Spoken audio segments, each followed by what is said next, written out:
Greetings, beloved brothers and sisters. If you've ever played the game of tennis with another person, there's a different experience when you first start and you just volley. There's really nothing at stake other than loosening up your arm and hitting the ball back again and again and again. And while this is pleasant, it also sooner or later will lead you to say, okay, let's start a game. Let's not just keep volleying. Let's begin.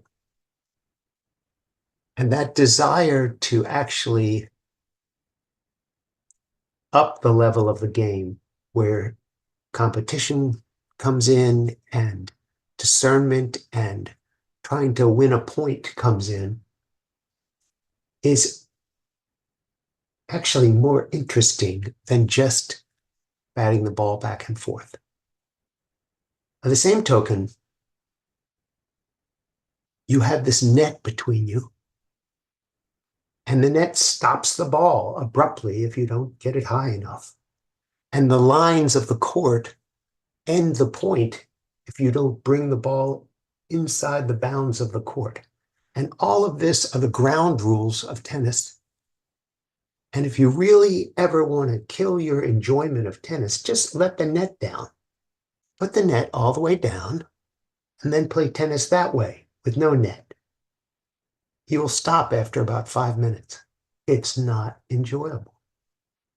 There is something about the obstacle. There's something about having to get over something and stay within the bounds that serves you.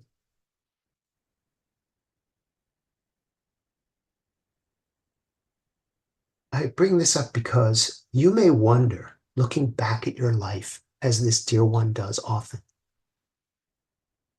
if it's true that I planned this life, that I created this, that I wanted this experience, why on earth would I have chosen the parents I have, the person next door who abused me when I was little, the teachers I got, the body I have? This one had a very serious glass accident when he was 15. It almost cut his arm off at the wrist. And after that, he couldn't use his last two fingers despite 2 operations. And he sometimes wondered, why would I do that?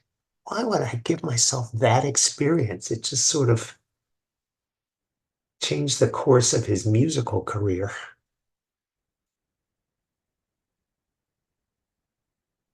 What I want to suggest is that you remember that a lot of consciousness went into this lifetime. A lot of planning and love and support and wisdom came into your choice to come to the earth, while a good part of you remained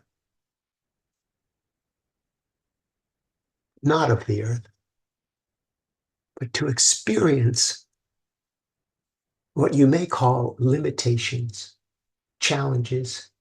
You had your own net that you had to get over. This was not done to torture you. This was not done as punishment. What you wanted was a challenge to find yourself in the midst of whatever would hide yourself from yourself. You agreed to the veil coming down, to lose your memory. You agreed to this. You chose this. And instead of struggling against it or feeling cursed or feeling stupid, take a look at how every one of these obstacles has served you and ultimately has helped you to love yourself and others more deeply.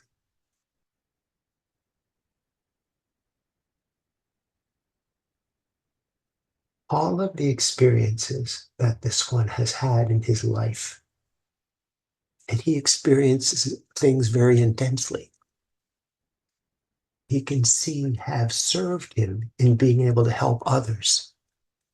Think of the things that you've gone through and notice how it allows you a special empathy, special compassion for others. You are able to identify and experience what they're experiencing, and at the same time know that they are okay. And in that way, know that you are okay. You are undamaged despite the obstacles, what you might call abuse, the neglect, the harshness, the loss. Who you are remains unblemished and as perfect as you've ever been. And all of these things are not done to you, they're done for you. And you chose them so you could more deeply know yourself as you truly are, impervious to what other people would call unfortunate circumstances, impervious to what other people think of you.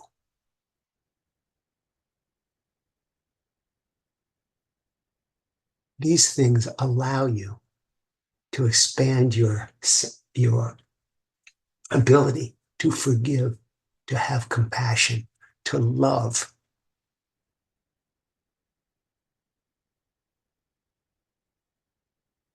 to connect with others. They are all gifts, carefully chosen to help you know yourself as deeply as possible. And it's working. Allow yourself the freedom to find who you are, not despite, but because of the things that you've placed in your way, the things on your path. Let yourself be interested and fascinated rather than sorry and regretful. Share the love of yourself with others so that they may love themselves as well. I love you very much, and I'll speak with you again soon.